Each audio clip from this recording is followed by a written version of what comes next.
On these special days, as Buddhists, we feel a tremendous amount of joy and try to remain mindful and have a sense of recognition of the fantastic gifts that we have been given by the Buddha over time.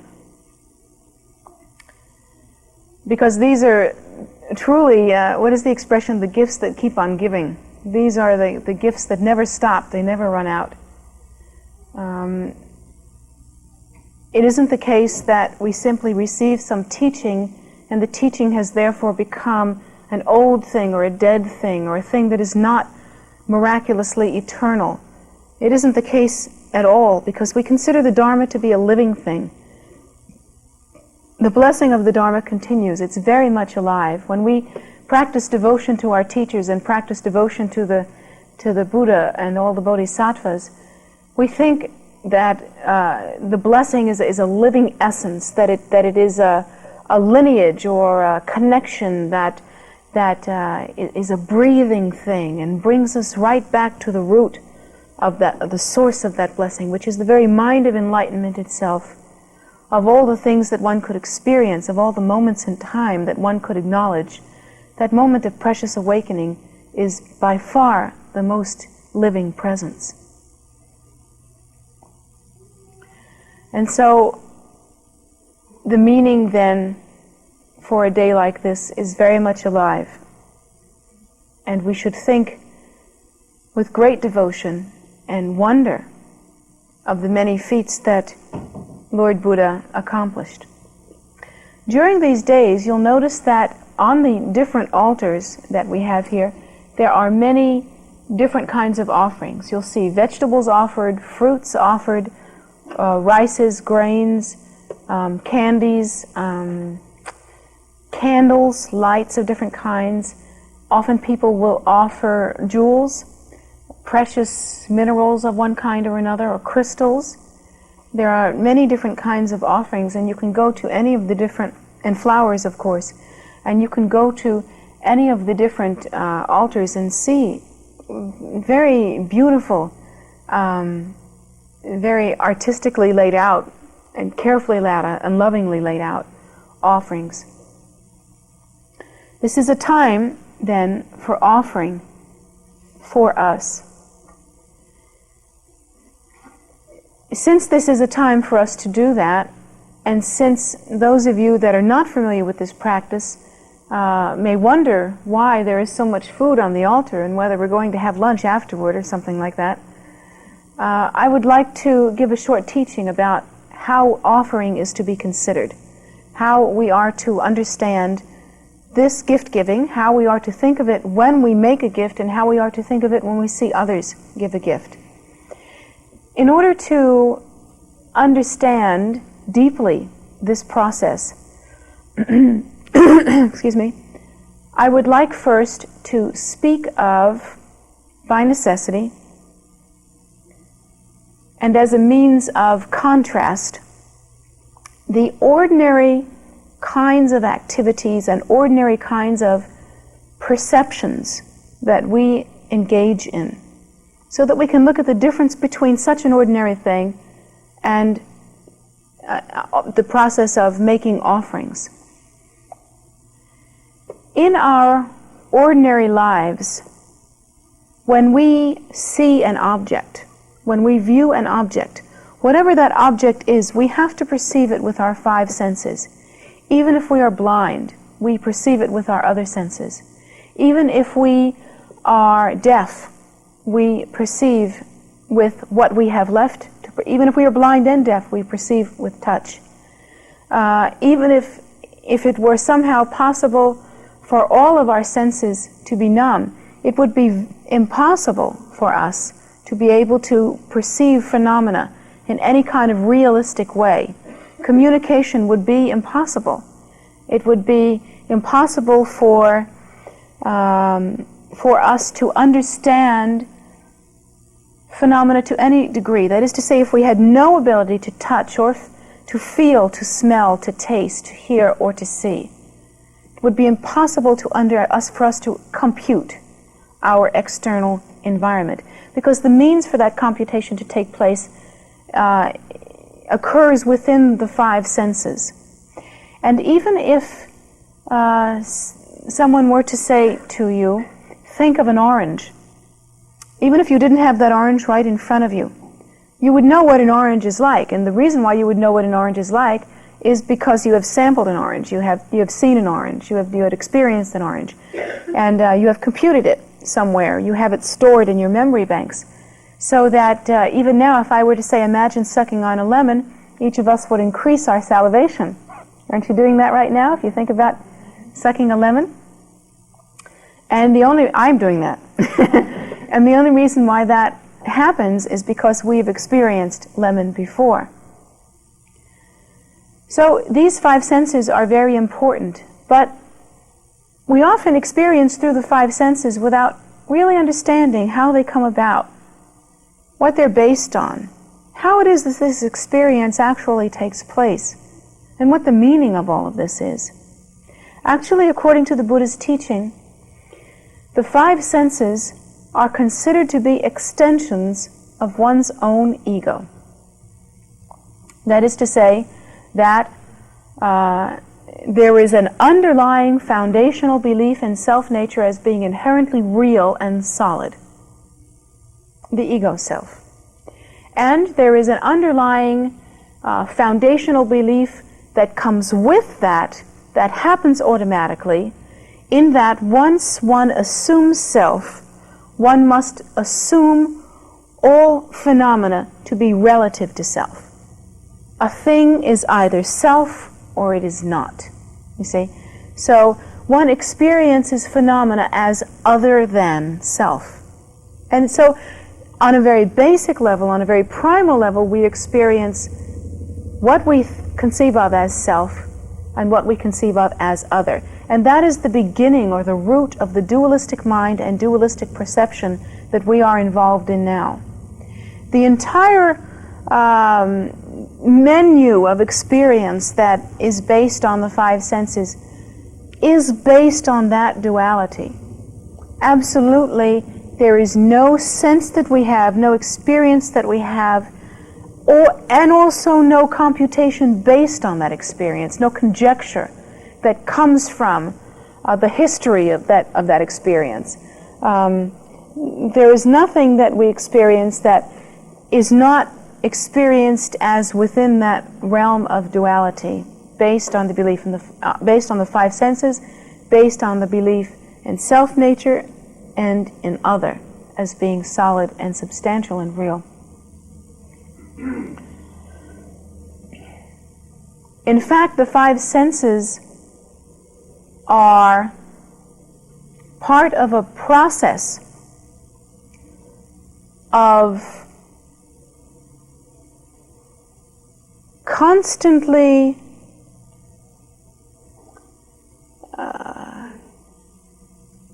building, establishing, and re-establishing a continuum or an artificial structure based on the belief in self-nature as being inherently real. In this way, if one were to assume self to be inherently real for one moment and then not continue that process, that assumption would be meaningless. Because in the next moment, when that moment is past, if one did not continue that assumption, it would simply go the way that thoughts go.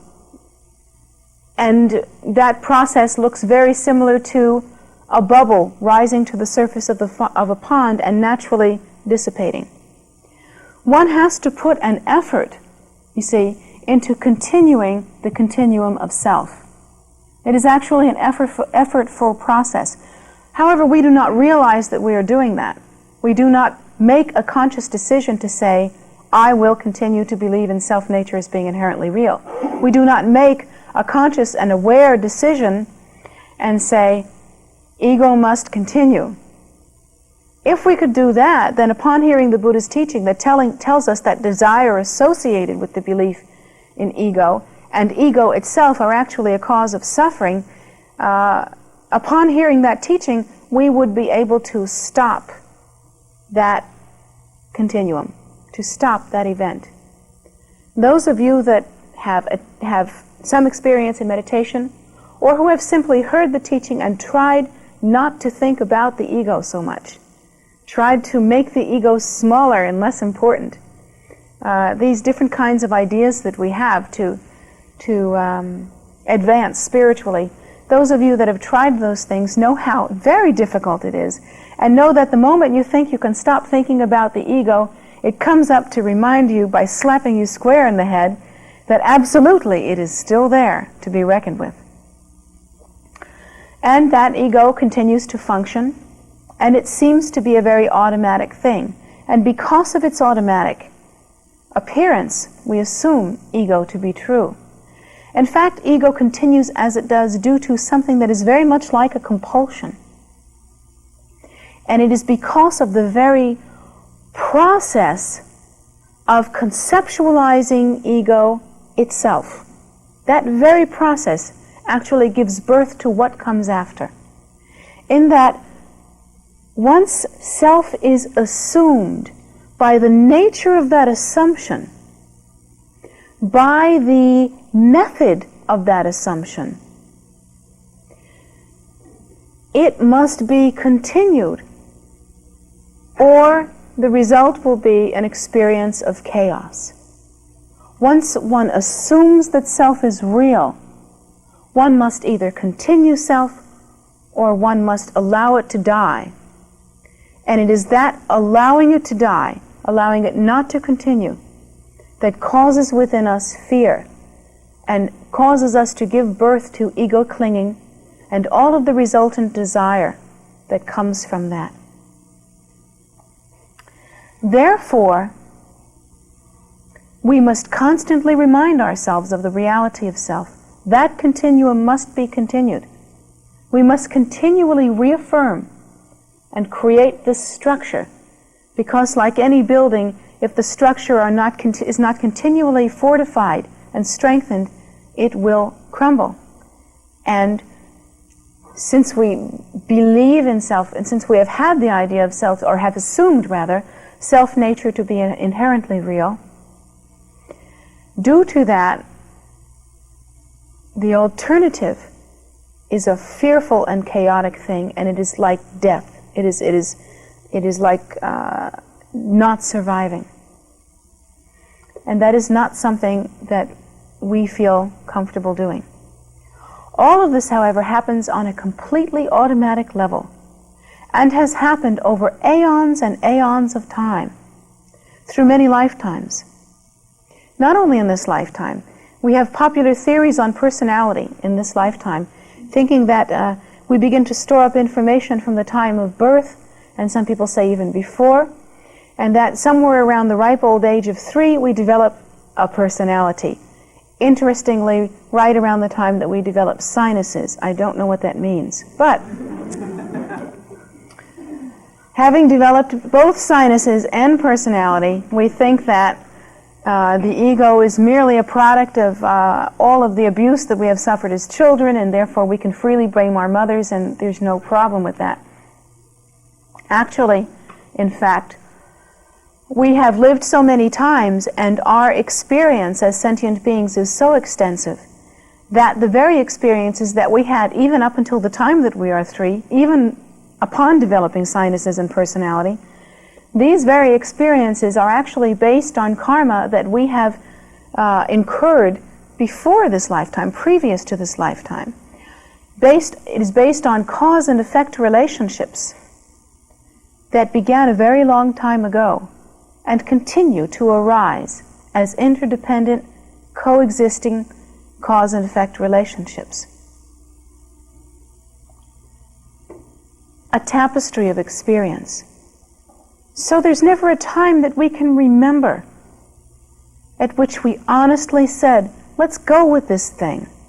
Let's go with this ego. Let's do it. Let's taste a little desire. Let's have some of this stuff.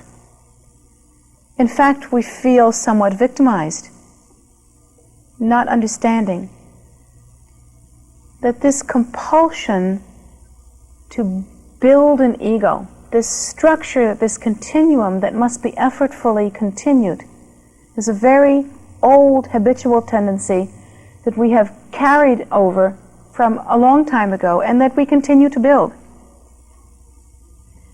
And that according to the Buddha, this is the cause of suffering. It is the desire that we experience due to this that causes us to suffer. This desire is never to be satisfied, never fully. One can never fully be satisfied, even if one is temporarily satisfied, even if one manages to develop a technique for happiness. All experiences, both happy and sad, are always impermanent. And if one does not know the method to attain enlightenment, one is actually not engaging in a practice that brings permanent happiness at any rate. One is engaged simply in phenomena.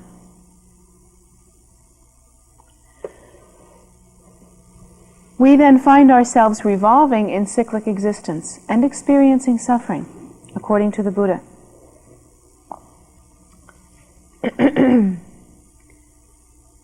We experience cyclic existence as sentient beings. In this relative view, in this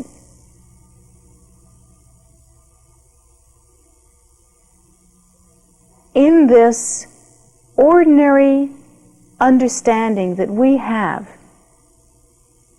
of cyclic existence, which is based on the belief in self-nature as being inherently real, it is as though the entire mandala of our experience were based on a central theme. In a sense, the center of the mandala of our activity is the ego. Not so when we become enlightened. Not so even when we practice. Because if we practice correctly, perhaps if we practice generation stage practice, or if we practice completion stage practice, whatever our particular practice has to do with, one bases that practice on the assumption of enlightenment or the assumption of the potential of enlightenment. But in our ordinary existence, in our ordinary activity, the activity that we engage in that is perhaps separate from our practice, the center of the mandala of our activity seems to be the ego. All that we experience is based on the ego. All of the perception of the five senses is based on the ego. I have cold water here. How do I know that? Because this cold is colder than my own body. This cold is relative to self, and that's how I know that it's cold. It has a certain feeling. I call that feeling wet. How do I know that? Because it's wetter than the dry feeling of my own skin. It's relative to self, and that's how I can compute it. The glass is small. How do I know that? Because it's smaller than my body. My body is much larger than that. And our computations become very elaborate from that point. One glass is bigger than another glass. And some things are wetter than other things.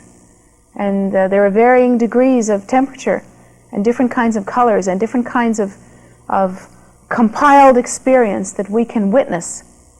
But if traced back to its original inception, that experience is understood as something that is perceived relative to self. That is always the case. All experience is perceived relative to self. And according to the Buddha, and this is the point that I'm leading up to, the most important point is that according to the Buddha, we react to every single experience, both internal and external, with hope and fear, attraction and repulsion. You don't have to believe me. You can test it for yourself. It absolutely is the truth. Test yourself. You're absolutely welcome to do that. The Buddha says that you should not have faith in something that doesn't seem realistic to you, that doesn't seem real to you, and you should test it, therefore, for yourself. You can try a little test like walking into a room and walk into the room with your eyes closed. Try to find a very plain room, if you can, with nothing in it. and have one person be standing in that room waiting for you. So try to walk into that room with your eyes closed, and then open your eyes and watch your mind. You will immediately begin to look at that person, but you will look at that person in a way in which you will notice not the whole person, but little things about the person, and you will compute them very quickly, because the mind does like that. It cannot take in a whole object of that size. It must compute in rapid fire progression very quickly many different little things, and then pull that computation together into a concept. That's the way the mind has to act. It's its nature. So watch the nature of your mind. You will see many things about that person. You may see that this person is wearing a lovely sari. You may see that this person has their hair in a certain way. You may notice the color. You may notice the mannerisms. You may notice the feeling that you have from that person. You will have many, many different experiences, and you will compute them very quickly so that they seem to be happening all at once. But each and every one of them will cause you to act instantaneously, before you can even think about it, with attraction or repulsion, or neutrality, which is a combination of both. In fact, if neutrality is viewed, it is a combination of both. And that experience causes us to react in a certain way. There are certain computations that we do after that point, or exaggerations that occur after that direct experience. Because then, after reacting with attraction and repulsion, we begin to react with hope and fear. The hopes and fears that we carry around as human beings. Maybe this person will like me. Maybe this person won't. Maybe this person will be close to me and will have some intimacy. Maybe this person will leave me alone. And interestingly, both sides of this swing, each of them have hope and fear. We hope that the person will be close to us. We are afraid that the person will be close to us. We hope that the person will move away from us. We are afraid that the person will move away from us. And of course, we're civilized now. We've had many such experiences, so we've built up a lot of calluses. We don't even think that we feel this way anymore. But we continually feel this way, and this is the continual experience that we have. When we look at food, our natural tendency is to look at food and think, yum, or bleh. We don't know how to look at food without thinking what it's like for us. And that, what it's like for us, is kind of like a having. You know, we think of having, that's the only importance that food has to us. When we think of flower, we think of flower pleasing us. We think of color pleasing us. And we have lots of associations with flowers. The happy experiences that we've had when we have experienced flowers, maybe running around in a field somewhere, or the unhappy experiences we've had, maybe we saw flowers at a funeral. Yeah, that's disgusting. Or maybe we had a terrible experience where we were really, really sick and somebody sent us flowers to get well with, and that really reminds us of being in the hospital or something. Or maybe we have an experience of being very much in love and having someone bring us flowers on a regular basis, and it made us very happy. And these experiences we have, and they are part of what makes us who we are. They remain with us, and they become part of the structure that we continually continue. According to the Buddha, however, this process of seeing all objects as being extensions of self, as being relative to self, this process of reacting to everything with attraction, repulsion, or neutrality, this process of seeing everything in terms of hopefulness and fearfulness, these are all components of the one common denominator that you find in all experience that all sentient beings have. And that experience is desire. All sentient beings have it in common. You should not think that animals do not have that experience, because they do. Certainly humans do, and we know that. We should not think that any of the 6 realms of cyclic existence, form or formless, are separate from that experience. Because any concept of self, and that is what a sentient feeling being has as its basis, any concept of self has with it desire. According to the Buddha, it is that very desire that causes us to suffer. It is the building block of suffering. It is the stuff that suffering is made of. You know, we think that we grew up and our parents told us, well, we should have a Mercedes-Benz and we should have a color TV. In fact, we should have one in every bedroom and then one in the living room and the den also. And we should have 2 cars in every garage, more if we have teenage sons. I have 2, so I'm thinking about this a lot. We should have all of these different fancy things, and these things will make us happy. And we are taught that this is the stuff that dreams are made of. That's exactly the opposite of what Lord Buddha taught. Lord Buddha taught us that this is the stuff that suffering was made of. So, unfortunately, Lord Buddha disagrees with Mom. And we have to think about that. In fact, according to the Buddha, it isn't the stuff itself that causes the suffering. The stuff is neutral. What is it? It's nothing. It's a color TV. You can do lots of stuff with a color TV. You can give it to poor people. You can empty it out and use it as a planter. Yeah? You can paint it and make it a work of art. I don't know that you can eat it, but I imagine someone could. There are lots of different things. You could recycle it and you can make it something that heals people. There are lots of different things that you could do with a color TV. It's not the TV itself that's harmful. It's not the TV itself that causes suffering. What causes us suffering is the desire that we experience. Because the TV is simply an object and it never really brings happiness. Because the TV is impermanent and it can never really bring the cessation of suffering on a permanent level. Because the TV is insufficient. It does not have as its truth that which brings about the end of suffering. It cannot liberate minds. It cannot bring blessing and empowerment. It cannot do anything that really brings happiness. Now, I have a color TV. In fact, I have more than one. I have a big one. I have 2 big ones.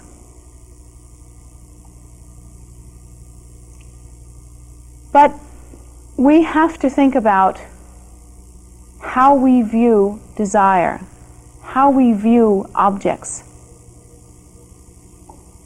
in order to understand better how to experience this precious liberation that is the goal.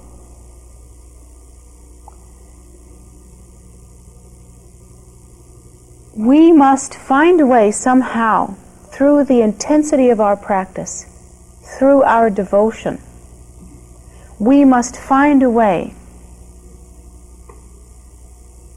to experience phenomena in a pure way, a way that is separate from the constant desire and ego cherishing, a way that is separate from the constant craving and compulsion to define ego as a rigid and solid, separate entity. We must find a way to perceive phenomena in its essence, in its nature,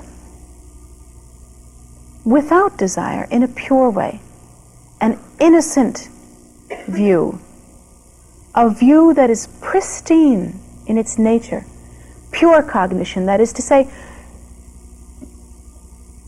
cognition of the natural state, cognition of true nature, as opposed to computation based on the belief in self as being solid and the belief in phenomena as being separate from self. And that is why the practice of offering is brought into play. so that we can begin the process of perceiving purely.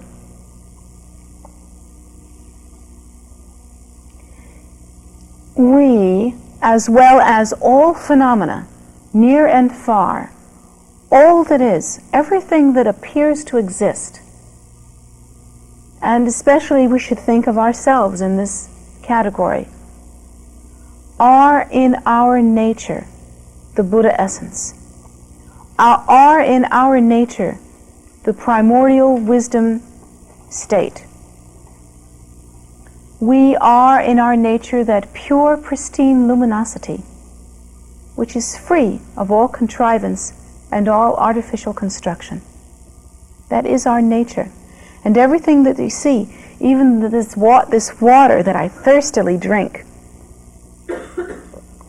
thinking that it's going to help me, even this water that I understand relative to me, even this flower that I like to smell, all of these things that I see are the same and inseparable from my own nature, indistinguishable from emptiness, inseparable from pure view.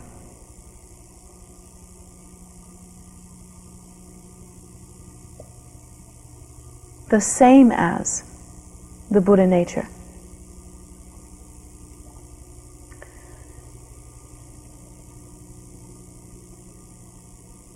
There is no fault in any experience or any object or any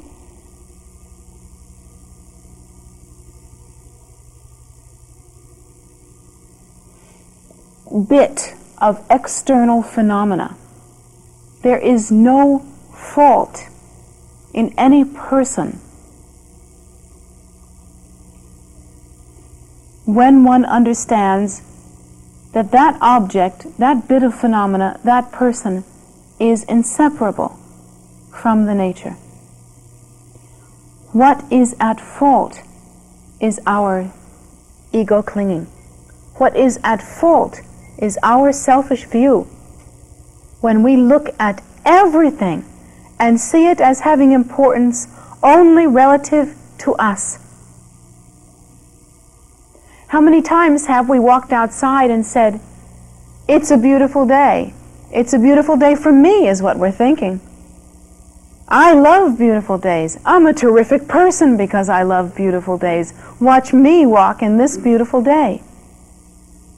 Can we experience that moment instead in its pristine nature, offering all of the experience at that time that we are capable of having, all of the experiences of the five senses, and even all of the conclusions and exaggerations that we might draw from the five senses, offering the mandala of that pure view to the Buddhas and Bodhisattvas.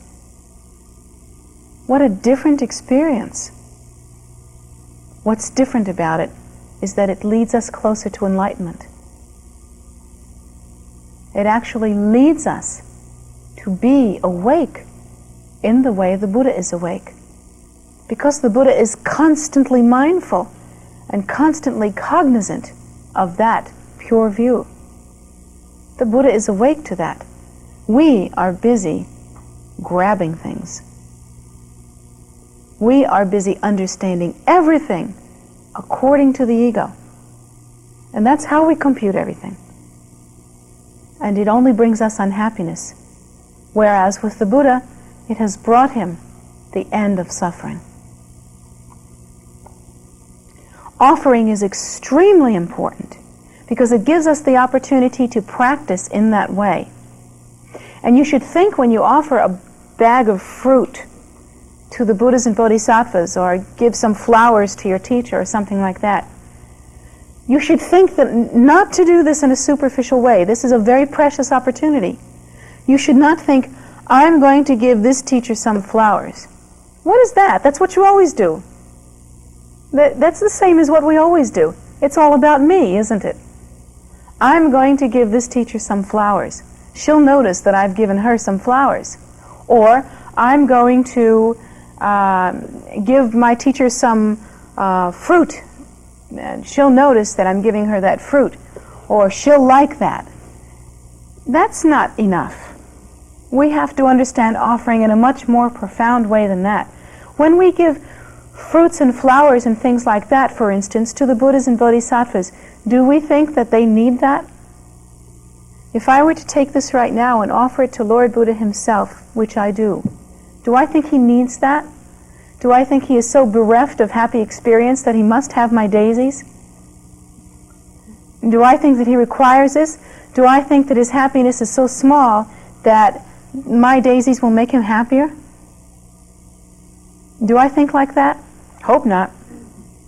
Because if I think like that, have I ever got it wrong? Instead, we should think like this. We should think that the Buddha is complete in every conceivable way, that there is nothing lacking, that the Buddha experiences the cessation of suffering, that the Buddha experiences pure bliss, that the Buddha experiences the uncontrived primordial wisdom view, limitless, pristine, luminous. What more can the Buddha have? There is no having or not having in the Buddha's mind. It isn't like that at all. But I am a sentient being, and in relative existence, the real offering, when we offer the Buddha fruit or flowers, is the offering of our tenaciousness. It is the offering of our tendency to hold on to that experience of fruit and flowers for ourselves. It is the offering of the desire to taste that fruit. It is the offering of the desire to smell that flower. It is the offering.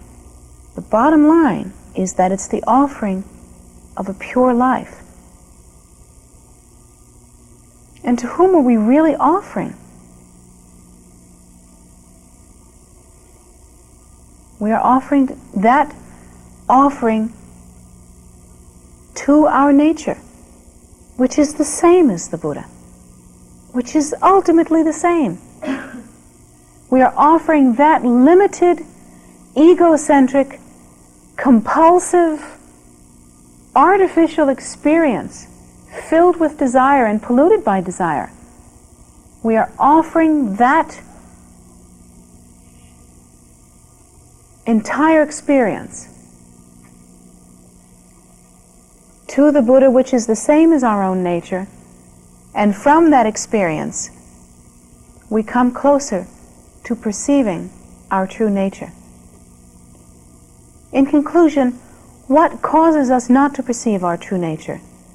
Are we bad? Are we stupid?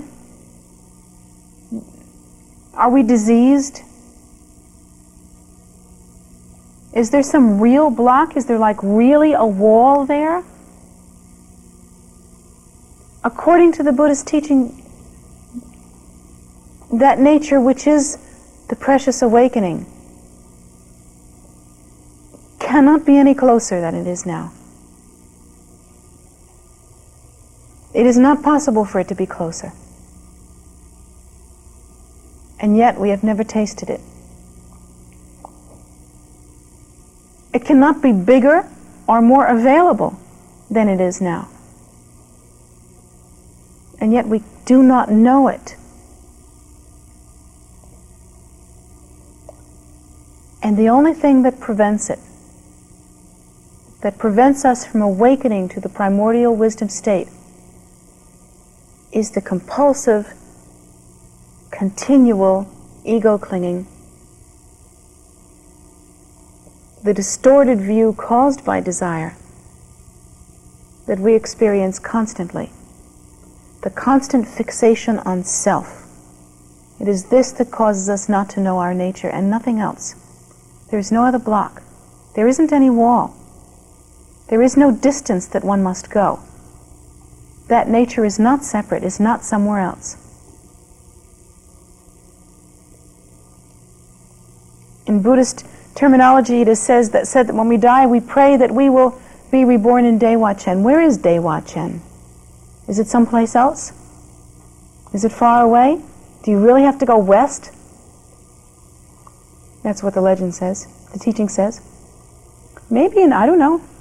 Maybe in one way you really have to go west, but I know that the real meaning, the absolute meaning, the deepest meaning, the meaning that we should hold in our hearts as being most precious, is that to be reborn in Dewa Chen really means to be reborn from ignorance into enlightenment.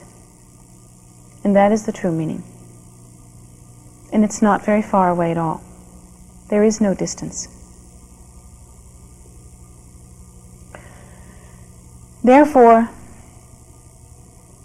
we must find a way to pacify this compulsive clinging to ego, this compulsive clinging to selfishness, this compulsive desire that we experience, since we find now that it is making us unhappy. And a most excellent practice by which to accomplish that is offering. Unselfish offering. Offering that is free of any kind of clinging. We should practice in this way. When we offer a bowl of fruit or a flower or any kind of food or any kind of money offering or anything that we offer, we should visualize that this offering, according to the blessing of Lord Buddha himself, becomes multiplied to an infinite degree. That through the blessing, through the power of our devotion, that it becomes absolutely purified. And we can visualize wind, fire, and rain purifying the offerings perfectly. That the offerings become perfectly purified, that they are multiplied and amplified until they fill all of space.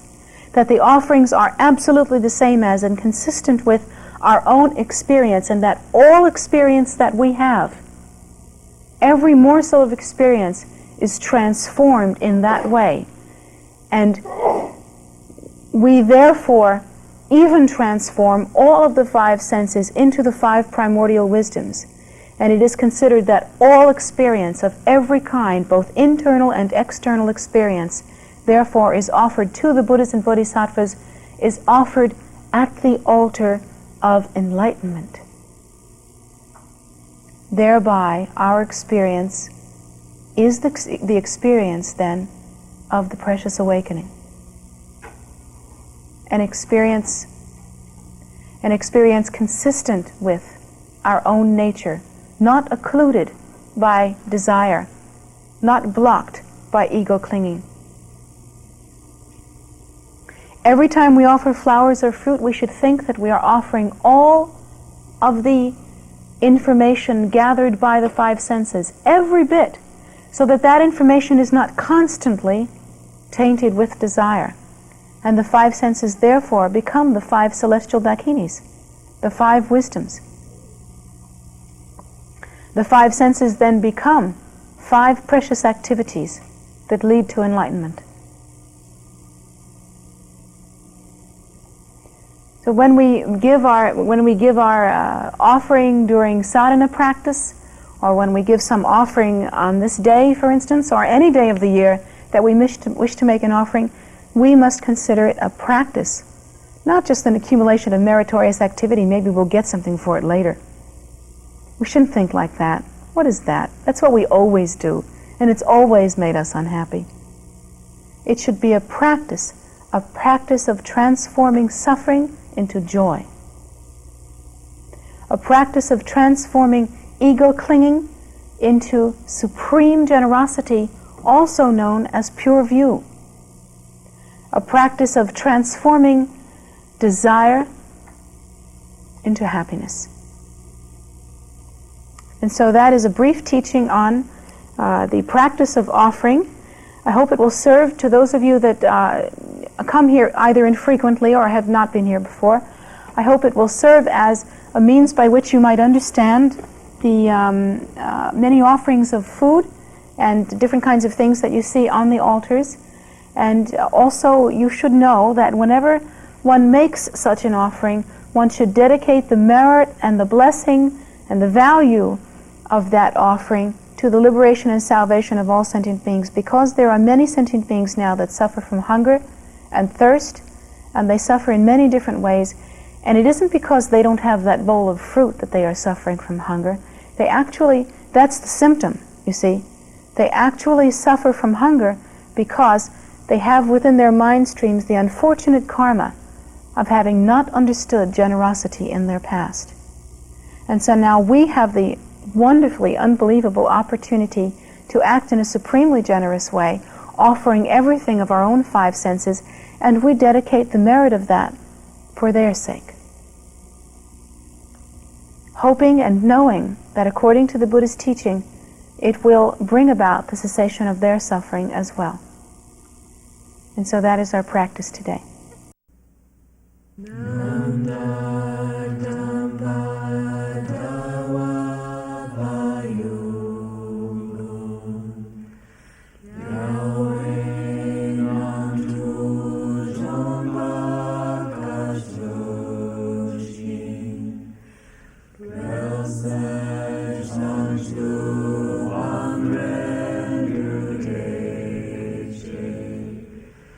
Jury